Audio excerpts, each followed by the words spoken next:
വമാ യശ്ഉറൂന അയ്യാന യുബഅസൂൻ.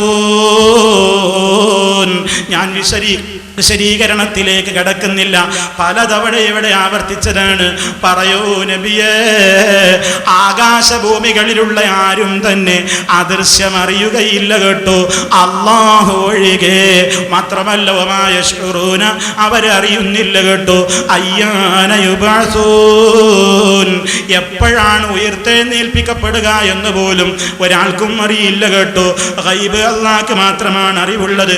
മാത്രമല്ല അന്ന് തന്നെയും വിശദീകരിച്ചതാണ്, അലിമുൽ ഗൈബി ഫലാ യുദ്ഹിറു അലാ ഗൈബിഹി അഹദാ ഇല്ലാ മൻ ഇർതദാ മിർ റസൂൽ. സൂറത്തുൽ ജിന്നിലെ ആയത്തും വേണ്ടത്ര വിശദീകരിച്ചതാണ്. ഗൈബ് അല്ലാഹു സുബ്ഹാനഹു വ തആലയാണ് അറിയുന്നത്.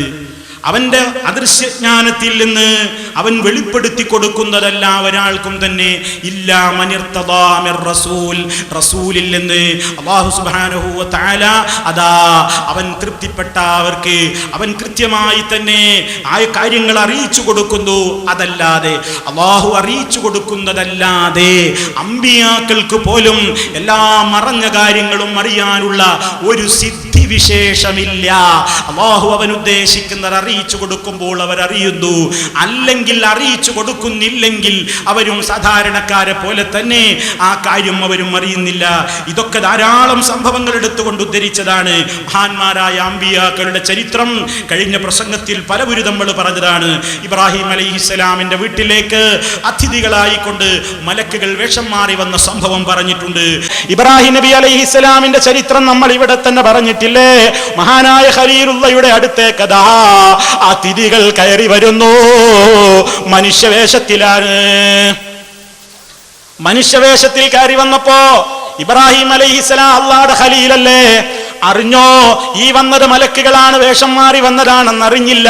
തന്റെ വീട്ടിലേക്ക് വന്ന അതിഥികളാണെന്ന് ആ ഒരൊറ്റ ധാരണയിലതാ ഉടനെ ഭക്ഷണം തയ്യാറാക്കുന്നു. വന്ന വിരുന്നുകാർക്ക് മുമ്പിൽ കൊണ്ടുപോയി വെച്ചു കൊടുക്കുന്നു. തിന്നാൻ ആവശ്യപ്പെടുന്നു. അവരുടെ കൈകൾ അതിലേക്ക് നീളുന്നില്ല. കൈകൾ നീളുന്നില്ല.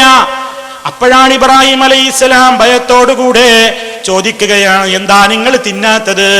അപ്പോഴല്ലേ അവര് പറയുന്നത്, ഞങ്ങൾ മനുഷ്യരല്ല, ഞങ്ങളിതാ ഒരു നാട്ടിലേക്ക് നിയുക്തരായ അല്ലാഹുവിന്റെ റസൂലുകളാണ്, അഥവാ മലക്കുകളാണ് എന്ന നിലക്ക് സംസാരിച്ചപ്പോഴല്ലേ ഇബ്രാഹിം അലൈഹിസ്സലാമിന് കാര്യം മനസ്സിലാകുന്നത്. എന്തേ അതിനെ സംബന്ധിച്ചുള്ള പരാമർശങ്ങൾ പറയുമ്പോഴും പറയപ്പെടാത്തതെന്ത്? ഇബ്രാഹിം അലൈഹിസ്സലാമിന് വന്നവരുടെ മനസ്സറിഞ്ഞോ? വന്നത് മലക്കുകളാണെന്നറിഞ്ഞോ? പറയുന്നതിന്റെ വിശദീകരിക്കുന്നതിന്റെ മുമ്പ് അറിഞ്ഞോ?